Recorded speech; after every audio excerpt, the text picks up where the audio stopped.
Magandang hapon sa inyo mga ka-farmers. Ang gagawin natin ngayon, mag-a-apply tayo muna ng pesticide or insecticide and then yung fungicide. And then ang gagamitin po natin yan na insecticide, itong I1 insecticide. Ayan. So pwede siya sa lahat ng klase ng halamang gulay. Pwede nyo i-apply. Ang kagandahan ng ating insecticide at fungicide is organic siya. Hindi nakakasama o walang overdose. Kasi bibigla tayo makarinig ng organic na mga insecticide or fungicide. Lalong-lalo sa panahon ngayon is puro synthetic yung mga karaniwang ginagamit ng mga ating mga farmers gaya ko. So ito po yung i-share ko sa inyo yung organic o pure organic na insecticide. And then pwede natin paghaluin yung fungicide. So isa lang po yung may gawa nito, si FBG1 All Plant Fungicide. Ayan. FBG1 at saka yung si I1 insecticide. So ang timpla po nito, yung measurement, i-dilute lang natin siya sa 16 liters na knapsack sprayer. May tubig na to. And then mga itong insecticide, pwede tayong gumamit ng 80 to 100 ml. Then ganun din po si fungicide. Pwede tayong gumamit ng 100 ml kada 16 liters. So depende sa pangangailangan din ng ating mga tanim. So tara, dilute na natin dito sa sprayer o ihalo na natin. So gagamit muna tayo ng ng takip o yung face mask para ayan. Ano lang yung gagamitin natin ng face mask. Then recommended face mask kayo kung hindi kayo sanay sa mga ganitong uri ng mga insecticide o liquid pesticide at saka yung fungicide for the safety. Pero ulitin ko is hindi po ito nakakasama. Kung malagak naman siya, hindi nakakasama sa kalusugan. So mas maganda rin, mas mainam kasi mas mainam na rin is mag face mask kayo habang mag-apply or maghalo tayo sa tubig. So halugin lang natin. So itong insecticide, so kung hindi nyo man, dito na lang gagamit tayo ng takip na itong si insecticide, I1 insecticide. So gagamit tayo ng dalawang takip. Ayan, dalawang takip po yung gagamitin natin.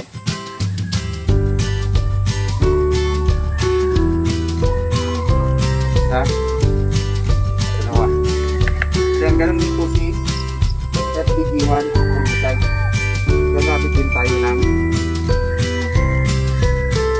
dalawang takip. So sapat na po yun para sa ating mga halamang gulay pag-spray natin. Ayan, dalawang takip din. Isa, dalawa. Yun. Pwede po sa ihalo. Kasi isa lang naman yung gumawa nito. So combination po siya. Si I1 insecticide at saka si FBG1 fungicide. Yun po yung purpose nito. So pwede natin i-apply ito sa mga tanim natin na halaman. Gaya ng ating tanim doon, yung nag-umpisa na umatake yung mga fungus at saka insekto. So mas mainam hapon tayo, sa tuwing hapon tayo mag-apply ng ating fungicide at saka insecticide. Kasi doon nasipaglabasan yung mga fungus at saka yung mga peste sa tuwing hapon. Ayan. Pwede nyo rin haluin to. Haluin natin kuha tayo ng patpat or stick para ma-mix talaga siya.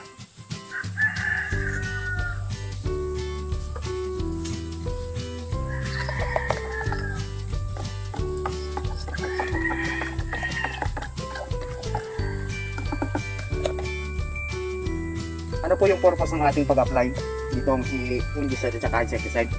So pre-prevent po yung cause na dumami or mangitlog yung mga peste, stem borer pa man yan, white fly, fruit borer, shoot borer, is inaatake niya yung reproductive health organ ng mga peste para hindi na sila makapangitlog or it means nagiging baog sila.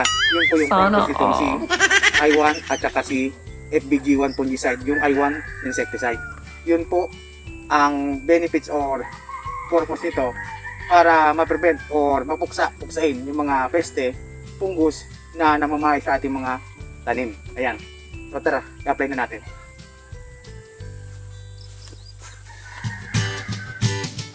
Doon tayo mag-apply sa ating tanim na mga talong.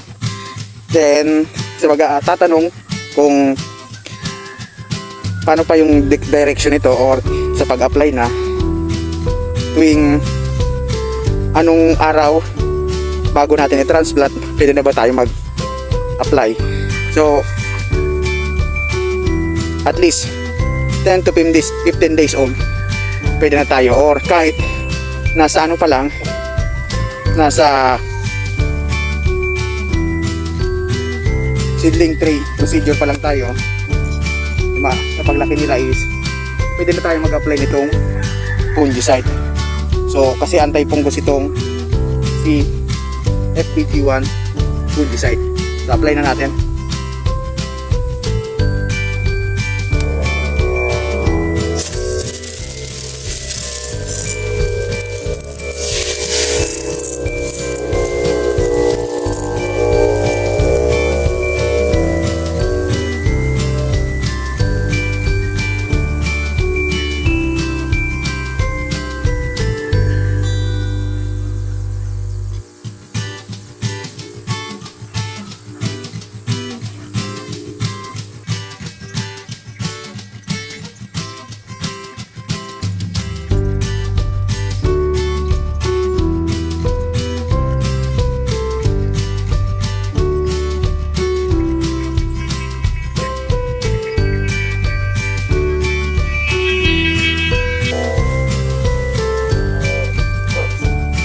Meron din akong tips mga ka-farmers.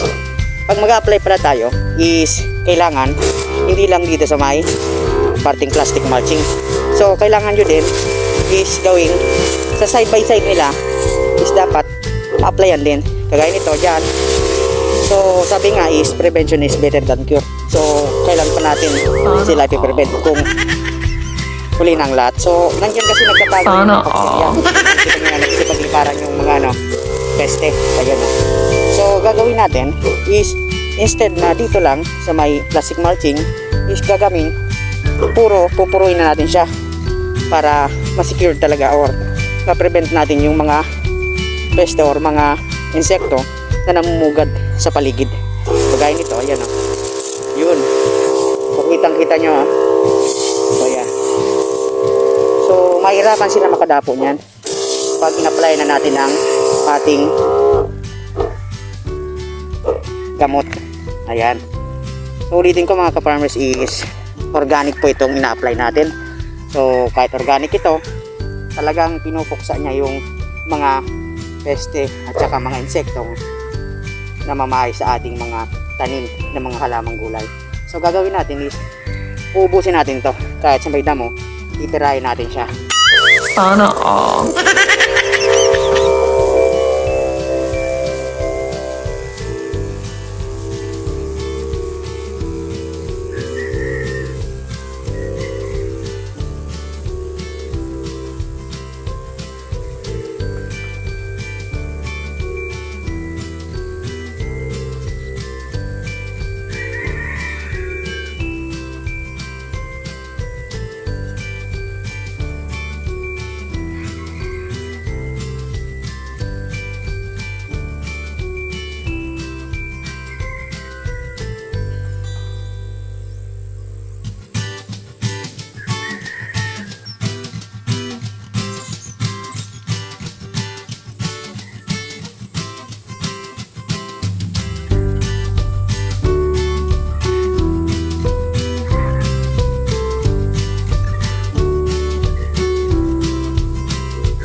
Sa damuhan is nagsisipag, nabubulabog sila. Tingnan nyo ha. Yan yung mga peste. Kailangan sa paligid ng ating tanim is ma-prevent din natin sila or ma-applyan.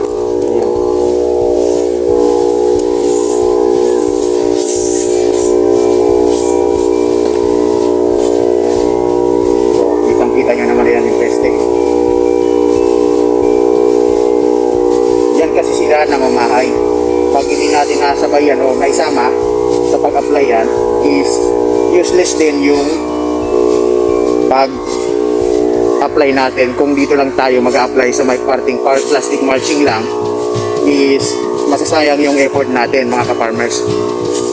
So mas mainam na isama natin dito sa may dinadaanan natin, kasi nandyan din yung mga fungus, peste na namumugad na sa ating mga tanim.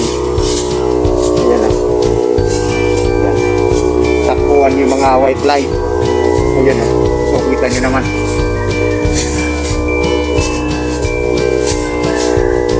Takbuhan sila.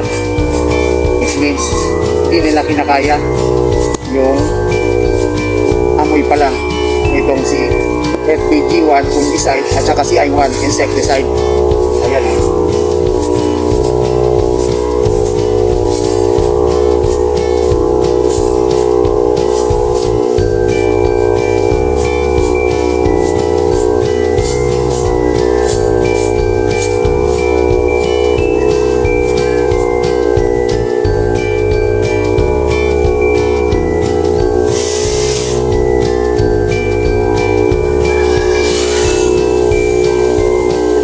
Doble natin yan, wala na sila pag dinaanan ko sa dinaanan natin.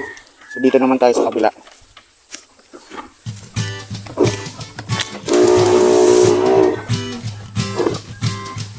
So pag ginalaw natin, nandyan sila, di ba? O yan, nandyan sila yung mga insekto. So kailangan maisama natin yan pamamagitan ng ating pag-spray o pag-apply nitong ating yan.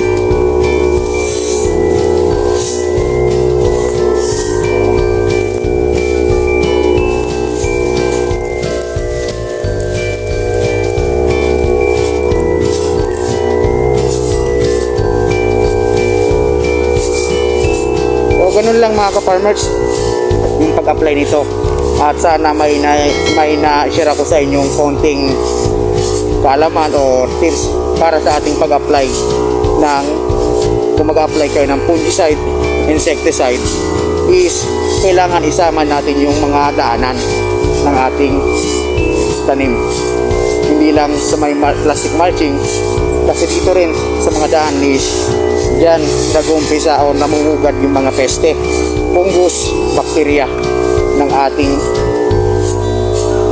papunta sa ating mga tinatanim. Ayan.